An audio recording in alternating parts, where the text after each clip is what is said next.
সুপ্রিয় দর্শক, হক green world চ্যানেলে আপনারা জানাই স্বাগত। ফুল অবশ্যই চিনতে পেরেছেন, দোপাটি ফুল।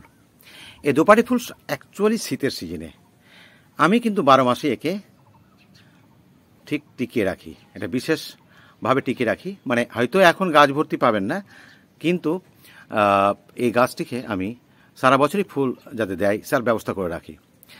মানে এই গাছের তো তেমন কোনো পরিচর্যা লাগে না, মাটিতে বসে দিন এমনিতেই এরা হয়ে যায়। তবে যখন টবে বসাবেন একটু আধটু পরিচর্যা তো লাগবেই, কারণ হচ্ছে একটা সীমিত মাটিতে থাকবেই। যখন গাছটা সেখান থেকে পুষ্টি সংগ্রহ করতে করতে একসময় পুষ্টিহীন হয়ে যায় মাটিটা, তখন আমাকে বাইরে থেকে সাপ্লিমেন্টারি ফুড তো দিতেই হবে।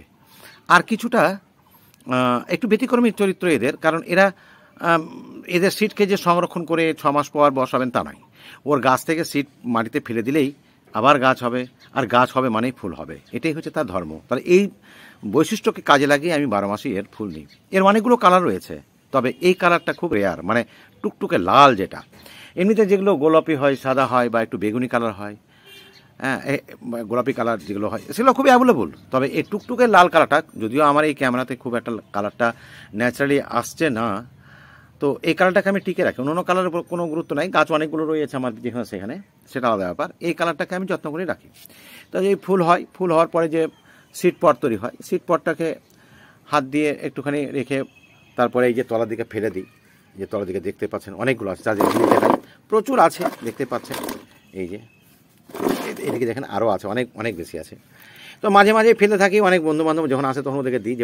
যেমন এই গাছটা আবার একটু ছোট, তো বিভিন্ন কোয়ালিটির গাছ আছে। আবার এগুলো একটু আবার এগুলো এই টাইপেরগুলো একটুখানি বড় হয়েছে, আবার ছোটো একদম জাস্ট 2টো পাতা বেরিয়েছে। এরা কি হয়, অনেক সময় আমার বাগানে অনেক বন্ধুবান্ধব আসে বা যারা কাছাকাছি থাকেন, তারা আসলে একটু কালারটা দেখে একটু প্রশংসা করেন, তাদেরকে আমি 2-1টা গাছ তো উপহার দেওয়ার চেষ্টা করি। এটা অবশ্য নয়নতারা হাইব্রিড রয়েছে আমার এখানে। এখানে আমি চেষ্টা করেছিলাম ডাল থেকে বসানোর, একটা ছোট ডাল কেটে বসে দিয়েছিলাম। এখানে দেখতে পাচ্ছেন কিনা, এই যে ডাল কেটে বসিয়েছিলাম, ডালটা হয়ে গেছে। এই ডাল থেকে তৈরি করা যায় নয়নতারা। এটা মাঝখানে একটা অন্য প্রসঙ্গে চলে আসলাম, তো সে যাই হোক। তো এদের খাবার আমি জানি যে এই এত তাবদাহে এদের খাবারটা খুব একটা আমি দিই না, শুধু জল দিয়েই বাঁচিয়ে রাখি।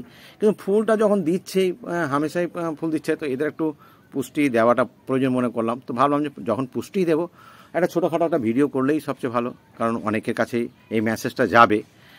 তো এখানে খাবার বলতে আমার কাছে এখানে যে মিক্সড খাবার তৈরি করেছি আমি, এখানে একটুখানি মাটি নিয়েছি, একটু বালিও নিয়েছি অবশ্য। মানে মাটিটা যদি আপনার সন্দেহ হয় যে একটু এঁটেল ভাব বেশি, তাহলে একটু বালি দিয়ে দেবেন। কোকোপিট দিয়েছি, কম্পোস্ট দিয়েছি আমি ট্রাইকোডার্মা ভিরিডি, আর 1 মুঠো দিয়েছি এখানে সর্ষে খোল ডাস্ট, যেটা আমার কাছে আছে সেটা, আর দিয়েছি আমি অ্যাপসাম সল্ট, যাতে পাতাগুলো সবুজময় হয়ে থাকে। দিয়ে এখানে সাদা দেখতে পাচ্ছেন, এটা একটা ডিমের খোসা, ক্যালসিয়ামের চাহিদা পূরণ করার জন্য।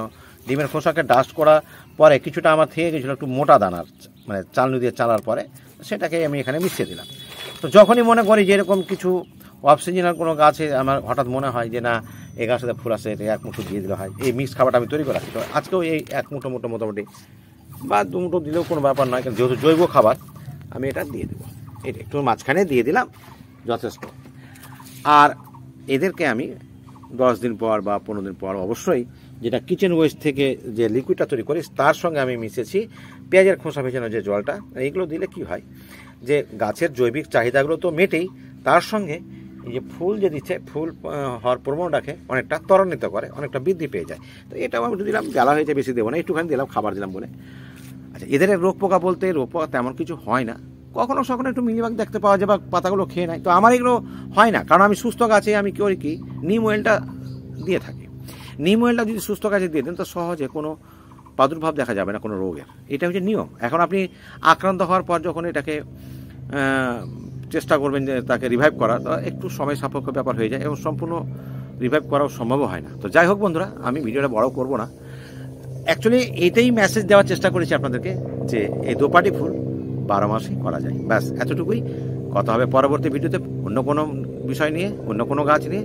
ভালো থাকুন, সুস্থ থাকুন, ধন্যবাদ।